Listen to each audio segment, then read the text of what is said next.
حضرت سیدنا ابراہیم بن محلب علیہ رحمۃ اللہ فرماتے ہیں، دوران سفر میں ایک ویران جنگل سے گزرا تو ایک لڑکے کو نماز میں مشغول پایا۔ جب اس نے نماز مکمل کر لی تو میں نے کہا، اس ویران جنگل میں تمہارا کوئی مونس و غمخوار بھی ہے؟ کہا، کیوں نہیں، بالکل ہے۔ میں نے کہا، کہاں ہے؟ کہا، میرے دائیں بائیں، اوپر نیچے، آگے پیچھے، ہر طرف۔ میں سمجھ گیا کہ یہ لڑکا اہل معرفت سے ہے۔ میں نے کہا، کیا تمہارے پاس زاد راہ بھی ہے؟ کہا، کیوں نہیں۔ میں نے کہا، تمہارا زاد راہ کیا ہے؟ کہا، اخلاص، توحید، حضور پاک صاحب الاولاق سیاح افلاق صلی اللہ تعالیٰ علیہ وسلم کی نبوت کا اقرار، ایمان صادق اور پختہ توکل میرا زاد راہ ہے۔ میں نے کہا، میرے بیٹے، کیا تم میرے ساتھ رہنا پسند کرو گے؟ کہا، جب کسی کو کوئی رفیق مل جائے تو وہ اسے اللہ کی یاد سے غافل کر دیتا ہے، اور میں کسی بھی ایسے شخص کی رفاقت نہیں چاہتا جس کی وجہ سے لمحہ بھر کے لیے بھی اپنے پاک پروردگار کی یاد سے غافل ہو کر عبادت کی اس لذت سے محروم ہو جاؤں جسے میں اب محسوس کر رہا ہوں۔ میں نے کہا، اس خطرناک ویران جنگل میں اکیلے رہتے ہوئے تمہیں وحشت نہیں ہوتی؟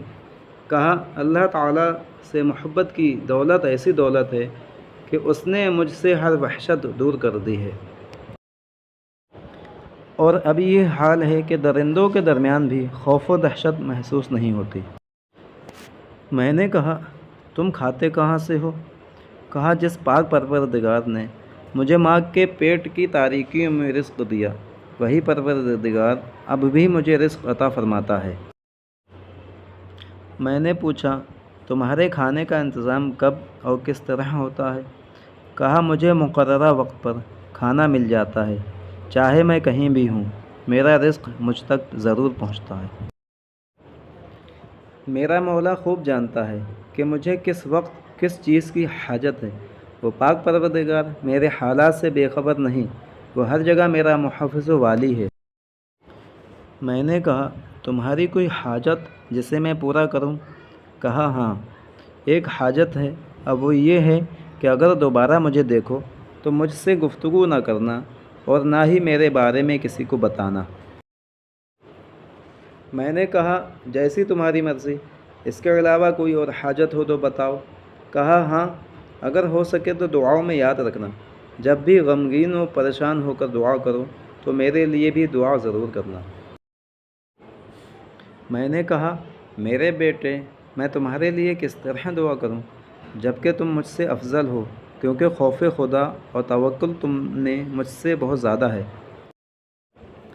کہا، اس طرح نہ کہیے، کیونکہ آپ عمر میں مجھ سے بڑے ہیں، آپ کو دولت ایمان مجھ سے پہلے نصیب ہوئی، آپ کی نمازیں اور روزے مجھ سے زیادہ ہوں۔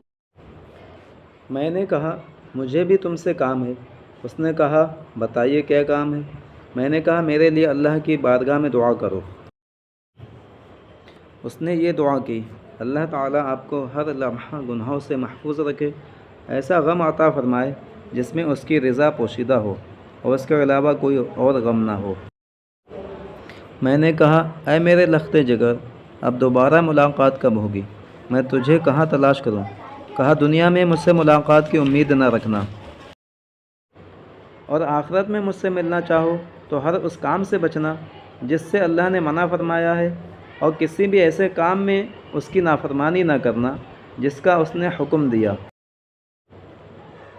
آخرت متقین کے جمع ہونے کی جگہ ہے، اگر وہاں مجھ سے ملنا چاہو تو ان لوگوں میں تلاش کرنا جو دیدار الہی کر رہے ہوں، میں آپ کو انہی لوگوں میں ملوں گا۔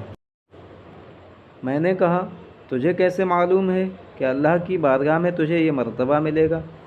کہا، اس لیے کہ میں اس کی حرام کردہ اشیاء سے بغض رکھتا ہوں، ہر گناہ، ہر اس کام سے بچتا ہوں جس سے بچنے کا اس نے حکم دیا ہے، اور میں نے اپنے پروردگار سے یہ دعا کی ہے کہ مجھے جنت میں اپنے دیدار کی دولت لازوال عطا فرمائے۔ اتنا کہنے کے بعد اس لڑکے نے چیخ مار کر ایک طرف دوڑ لگا دی اور نظروں سے اوجھل ہو گیا۔